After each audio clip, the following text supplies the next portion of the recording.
Ferrari in Formula One is putting great effort into Project 677.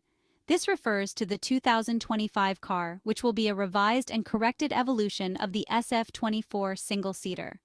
The prancing horse has decided to intervene in several areas of the single-seater, aware that while the new 2026 regulations are crucial to opening a winning cycle, next season still remains a year to be experienced on track.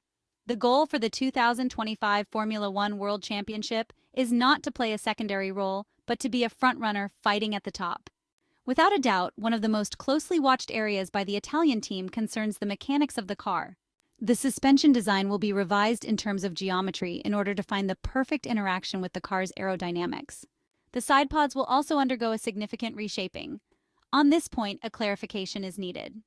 The Red Bull-style Shark Inlet did not convince the Ferrari technicians and engineers. The expected benefits from this solution with inverted sidepods were supposed to provide a significant step forward in flow management, but the gains did not meet the estimated values during the design phase. For this reason, Scuderia Ferrari has studied a new configuration, starting from the more conventional McLaren base. However, according to what has been recently reported by various Italian news media outlets, aggressive development has been completed, which will go hand in hand with the modifications to the upper side pod area. Clearly, there are still several months before the presentation of the Formula One car that will compete in the 2025 season, when Lewis Hamilton will move to Maranello to partner with Charles Leclerc. Therefore, it's never wise to consider certain solutions as definite. However, the technical path has been set and will be pursued with confidence. The Italian team has gone through some very difficult moments in this F1 championship, following the failed floor upgrade introduced at the Circuit de Catalunya in the Spanish Grand Prix. Charles Leclerc himself revealed Ferrari's subsequent work plan, which involved numerous on-track tests not only to understand how to fix the car, but also to figure out how to make concepts that only worked in the factory function on the track. This is where Ferrari's chase for the 2025 title begins, laying the foundation for a single-seater that aims to be on the front row before the regulatory change. The 2026 Formula One World Championship will be a leap into the unknown for everyone. There's no guarantee that the current competitive order on the grid will remain the same, as the new regulations foresee such significant changes that the room for growth is enormous. It's an uncharted territory where the technicians and engineers will start navigating as of next January. Meanwhile, the International Federation continues to adjust the aim regarding the regulations. We discussed this yesterday, commenting on the recent meeting which, according to reports, seems to have been very productive. This was the fifth meeting between the FIA and the F1 Commission, which introduced new developments in various areas, not only in technical aspects but also in sporting and financial matters. Such a significant genetic mutation, like the 2026 regulations, inevitably needs to be refined. This is precisely the purpose of these meetings, which aim to foresee potential problems and address them early. One of the main concerns that has long troubled the engineers is the next-generation power units. The elimination of the MGU-H is motivated by the limited possibility of replicating this very complex system in road cars. To compensate for the loss of the motor generator dedicated to energy recovery through exhaust gas enthalpy, the MGU-K will be enhanced to reach a value of 350 kilowatts, which means about 469 horsepower. This aspect will essentially balance the contribution between the internal combustion engine and the hybrid system, resulting in an equal power output. Additionally, the International Federation has introduced the much-discussed override mode. This system allows drivers to access extra power manually.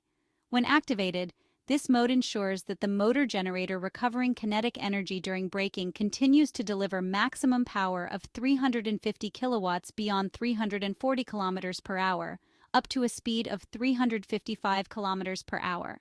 At the moment, the duration of this mode and how many times it can be used during a lap are not yet known. Clarifications on the sporting regulations are expected, especially when the FIA defines the rules related to the chassis of the single-seaters. There is much to discuss about this innovation, as it seems to be on the same level as a device known as drag reduction system. It provides a clear advantage to enhance the show, which might otherwise fall short of expectations. Regarding the engine and specifically Ferrari, there is interesting information to comment on. As we know in these situations, any news is highly confidential.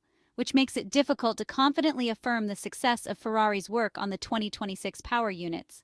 However, we can say that Ferrari's department dedicated to producing next generation of powertrains is working tirelessly.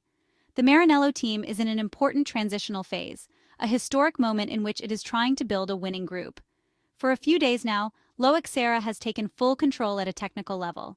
Alongside him, Jerome D'Ambrosio will support the manager from France in his work as team principal. The goal is to reshape the sporting management once and for all, following the various resignations suffered or intended during the current Formula One season. What is particularly noteworthy about Ferrari is the comings and goings of technicians working on this project. We know that more than one technician from the power unit department has requested and obtained resignations to leave Ferrari. Interpreting this information is not easy, especially when the reasons seem to be related to misunderstandings and disagreements over working methodologies. Ferrari team principal Fred Vasseur recently stated that some internal moves in the Maranello factory do not need to be publicized, whether they are related to incoming or outgoing of staff. However, it is clear that recording such dissatisfaction, leading to the abandonment of the project, is not very positive news, especially considering that the technicians who decided to step down intend to join direct competitors like Mercedes, Honda, and Red Bull powertrains. We can only wait and trust the current management, which seems to have a clear vision in this regard. Nevertheless, it must be kept in mind that any small setback toward 2026 could prove fatal for a team that wants to regain dominance on the track once the new generation of Formula One single-seaters are introduced starting with the 2026 championship.